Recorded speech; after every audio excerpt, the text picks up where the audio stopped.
going on, everybody? It's your boy, Beez-DaTrackStar, and welcome back to another dancehall video tutorial. Now that one I kind of go over a couple of different topics. The last thing I'm going to go over is phase and polarity. I'm going to kind of give a perfect example of phase and why you might encounter this right now. It might happen right now, but you don't know what it is, so you don't really pay too much attention to it, right? So before that though, I'm going to talk about levels and panning. Where your levels supposed to be after you're done build, or after you're done mix a rhythm, and how if you pan your instrument. The man kind of explain why panning not really that important in a dancehall as it is in a reggae. You understand what I say? So we don't go over all of that. So I have a rhythm writer, so you name whole lot of ammo. It no upload for my channel is something I do other day. Don't mix it, don't master all of that. None of the plugins to turn on the master. But if I turn them on right now, you don't hear an increase in my voice. You understand? So we'll just load that as it is. We go through that in a second. So this is just the mix version of the track. We don't turn on inside so we can see the levels and see the phase and all of them type of stuff there. So let's go here. So watch the levels, watch the phase. So quick summary of a track being in a good phase, right?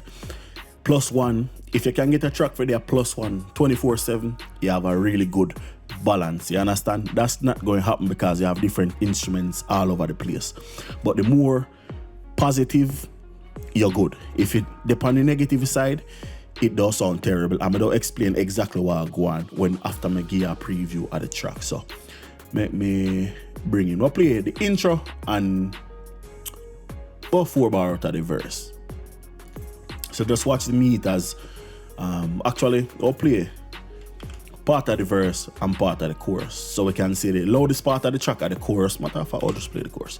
So loudest part of the track at the chorus, so we'll watch what levels, and this are the finished mix. So just watch how loud it is at the chorus of the track.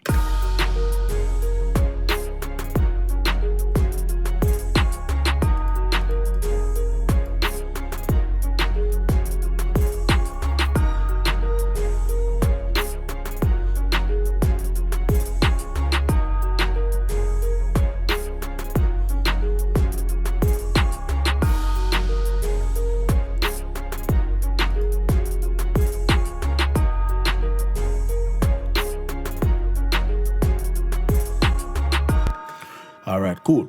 So the average loudness are -19, around -20.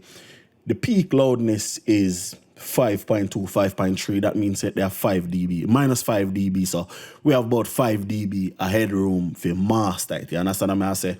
Then as far as the phase, if you look on the phase meter by itself,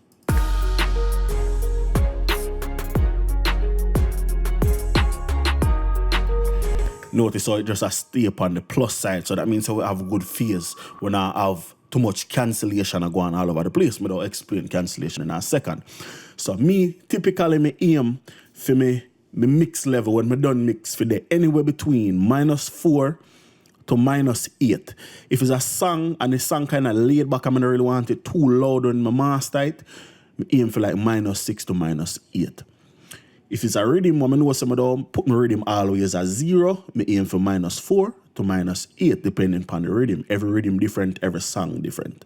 But typically a general place where you aim for -6. A lot of people will tell you -5, some will say -4. Like I say, it's up to you. Every track different, every rhythm different.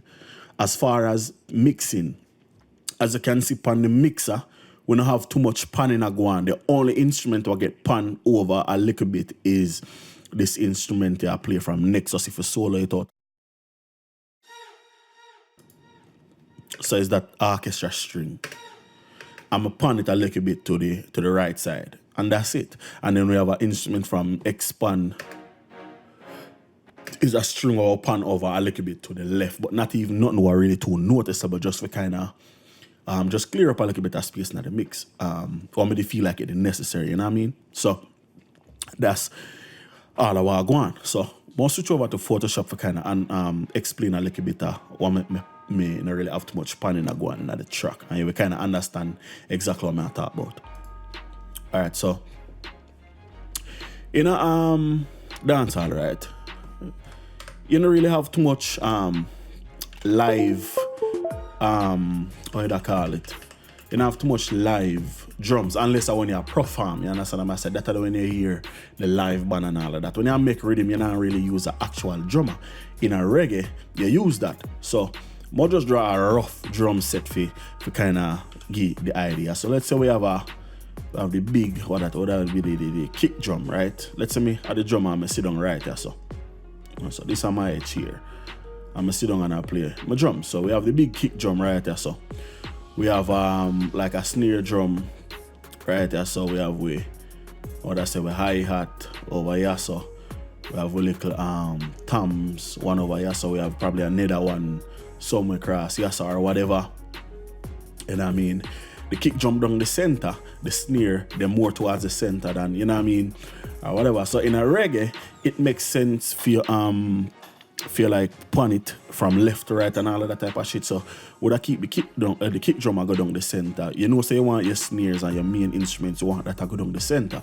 But your hi-hat, if they over here up on the left side, then you have toms over here up on the right side, you know what I mean? So really what you do, you recreate the environment and how the sound did get recorded. That make it sound more natural and more pleasing to the listener, because if you ever listen to a drum set, that's exactly how you would hear it. Hear it. You understand what I say? So that's how me look upon it. In a dancehall now where you use sample, you have a let's say you have a kick sample, you have a hi-hat sample, you have your snare sample, you use some toms, you use some percussion or whatever. It's really up to you. You know what I mean? Punning is great, but you don't have to because you now use an actual drum set. You might have used some of the same instruments, so like me, still keep the kick down the center, snare still down the center, hi-hat. You can pan it. Me personally, I always put like an automatic pan up on my hi-hat, so we have that I go from left to right randomly. I'm gonna kind of explain that in the rhythm I'm just play.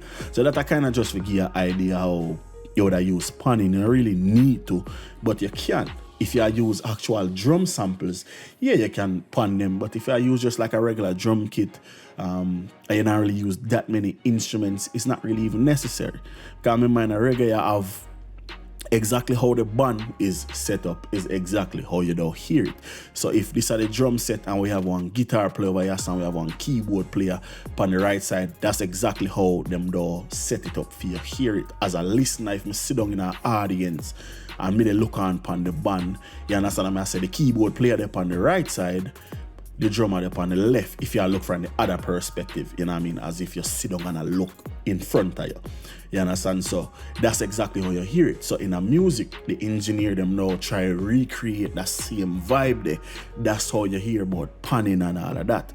In a program music, like build sitting on your computer, it's not necessary. You don't have to do it. You know, some people just do it out of the fuck of probably being a traditional musician where them used to that, or you know what I mean, but it's not recommended. It's not nothing what you have to do. So more go back over now and kind of explain exactly what I'm do with my hi-hat them. Well, like I say, I automatically have them go from left to right. You have multiple different VST where you can use. Do that. I have one called Panman. That's the one me use. So let's find the hi-hat them.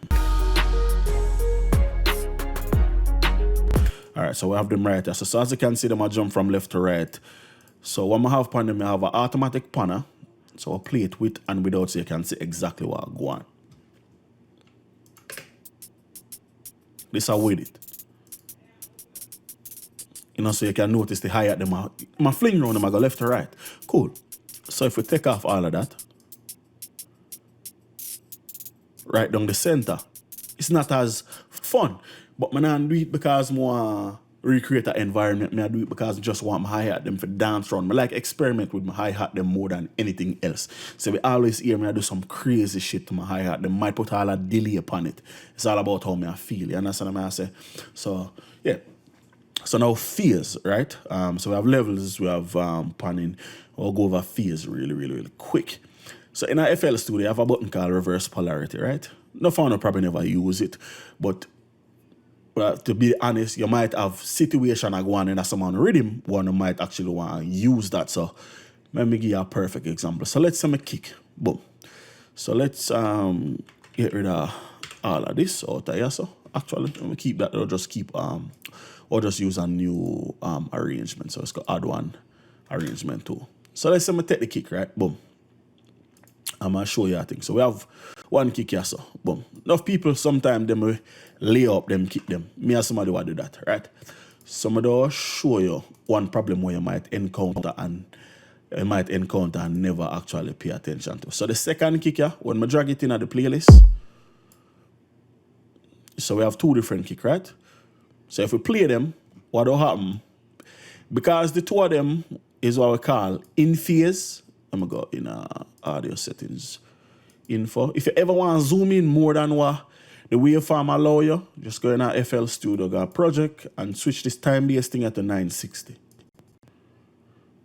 And what that do is it allow you to zoom in on a microscopic level upon the waveform, so we can really see what going on and we don't understand what I'm showing. So right now, if we look on them two kicker, waveform identical to a T, exact waveform, right?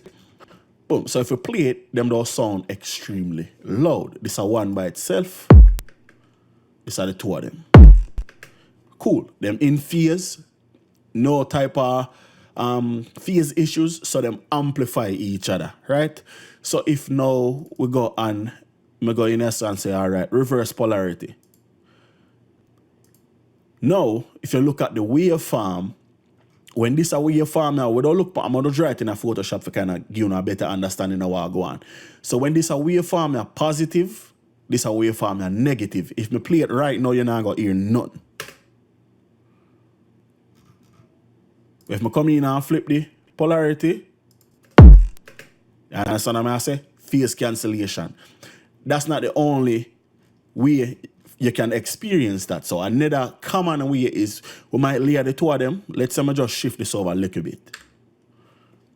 So now if you look at the NI, it out of phase a little bit with the other one, right? Because they must start at different times. If you play it, still loud, right? But if you the more me shift it over, or switch this to none, the more me shift it over,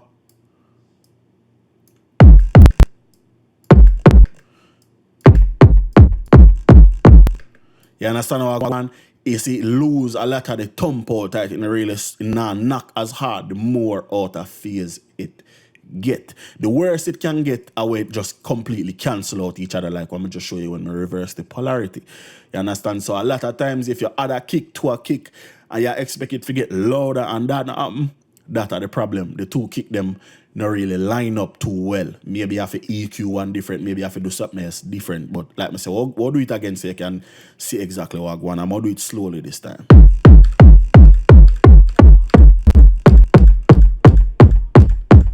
You understand? So that's just fears, and like I say, you might go through that right now. Like you might have had a kick one time and be like, oh shit, this not sound as good as when we did have the one kick by itself. That may be the issue why you go through. Right? So basically, I don't explain exactly what I go on. Hopefully the video under 20 minutes so you can understand exactly what I go on. So phase is measured in degrees. You have 360 degrees in a phase, right? So we have 360. Boom. So think of it like this. Think of the kick like this. So this is the zero line. This is the center line, right? So this point right so as 0. The waveform, like you see it in a FL Studio, it come up, it go down, it come up, it go down, come up, it go down, it come up, it go down. Just like that, right? In this case, I would all just use one single cycle. That's what them call it. This is a half cycle. This is a full cycle from point to point, right? So phase measure in degrees. This is 0. You have this right here, so would that be 90. Right here, so is another 90. So we have 180, we have 270, and then right at the end we have 360. So what happens when you get phase cancellation is, like I say, them out of phase, them not line up. So if me pick a different color, so we don't have two black lines. Let's pick red. So if I have another kick and that they kick the now, sorry about that. If I have another kick and that they kick the now, start pan the line a little bit different, you know what I mean? Even though it's still a make, the cycle, it might end a little bit later because it start a little bit later. What happened is because it out of phase, when this a kick ya come down, this a kick ya a go up. So what happened is the volume them kind of just cross over each other and them not sound as effective as if them would line up with each other. Basically, that's exactly what they go on.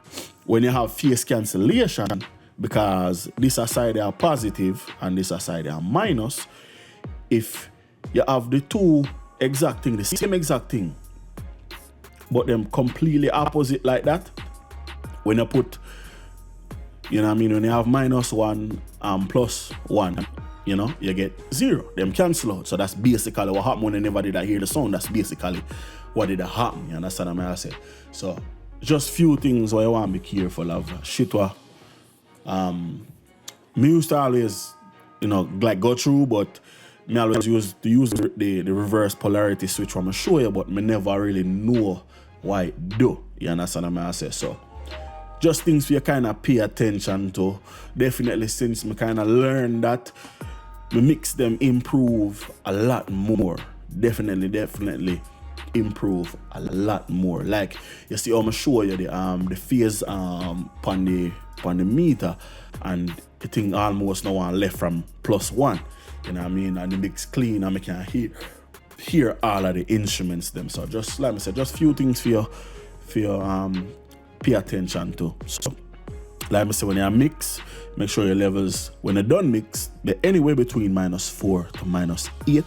-5, -6 is a good level for aim for. When you pan, you have to kind of just ask yourself what your pan a sound for. You know, if you have two at the same sound, it would be good for you probably pan one left, pan one right. You know, our pan one 50% left, 50% right. It's all up to you. You don't have to do that. You understand what I say? It's all up to you. And lastly, be careful when you use the same type of instrument more than once, because you can run into phase issue. You understand what I say? And that's basically it. Until next time, it's your boy, Beez-DaTrackStar. Peace.